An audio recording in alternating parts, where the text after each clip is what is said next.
Thank you. Thank you. Sri Anil Desai. Thank you. Thank you, Chair.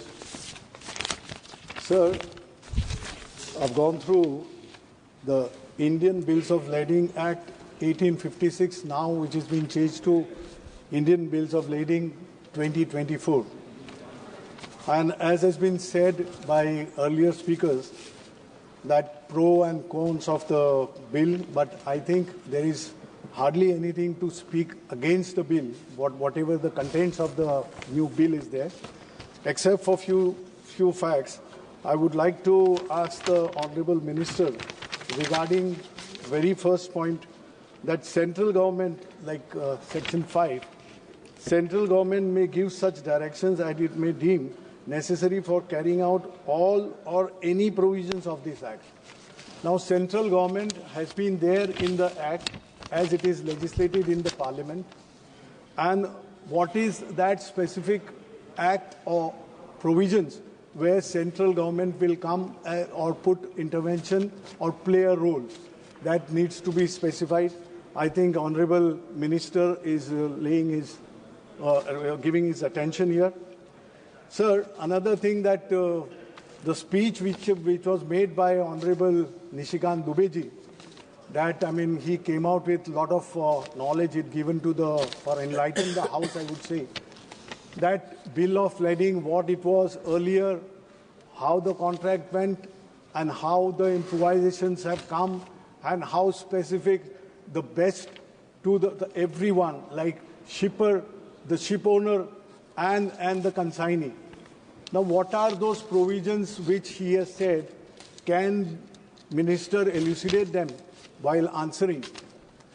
Bill of lading, as it was there in the colonial times, it is a contract between the freight shipper, that is the owner of the ship, and the consignor, the sender of the goods. And the receiver of the goods is also mentioned on endorsing that document. It's a valid document. After that, the ownership used to transfer. Here in the bill, it is only mentioned, it is only main fact of the thing that rights and liabilities are transferred to the consignee when the bill of lading is incorporated. Besides that, everything is there what it used to be there since 1856. Now, whatever Mr. Nishikant Dubey has said, that letter of credit and all that, that also stands because here insurance plays the main role in the entire transaction. And insurance claims which arise out of disputes between the consignee and the consignor and the ship owner per se, that whatever happens in between in transit, for that insurance, that the entire transaction is covered under insurance, marine insurance.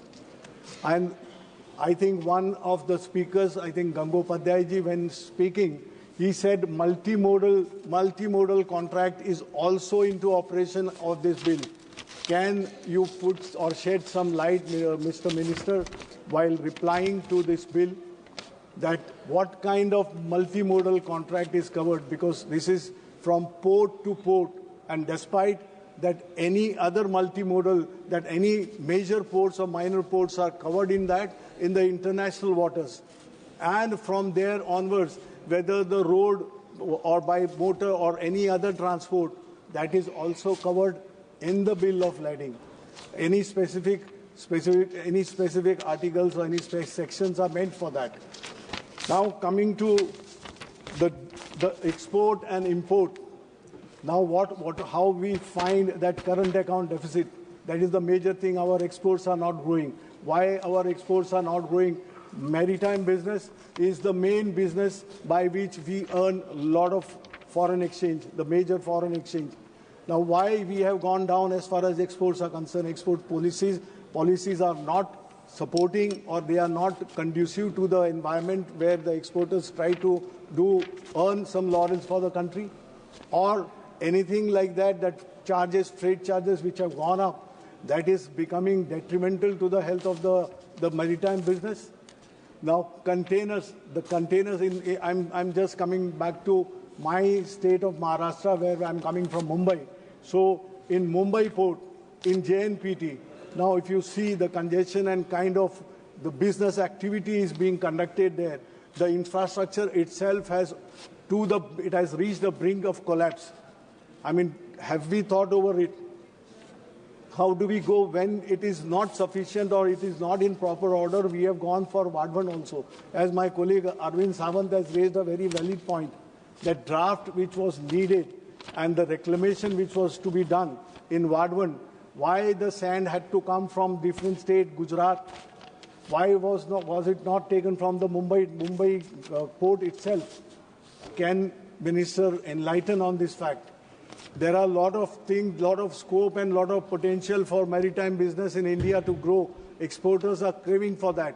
But is the condition or is the environment conducive to see that exports rise and exporters are given that kind of momentum by the government? If questions are answered by the minister, I think, and so Priya Suleji, what question she asked, that these disputes which come in transit, the government in the international central government has a role to play. Why this delay, if anything comes up and which comes in the way of growth of business for the exporters and for the people who are completely dependent on that kind of business? What is the fate in front of them? What is the future for maritime business? In this recent budget, the finance minister has allocated some 25,000 crores for the maritime business in India. I think that provision itself is not enough to see that maritime business the way it is conducted overseas and other countries. If we have to match, if we are going as Nishikant Dubeji has said, that from 4 trillion we are comparing with the US, which got more than 30 trillions of economy. If we are to match, can we go without it? If we do not have that kind of infrastructure for the maritime business, where do we go and what is the scope left for India? Please conclude. Thank you, sir, for giving me an opportunity to speak on this. Sri Darshan Chaudhary.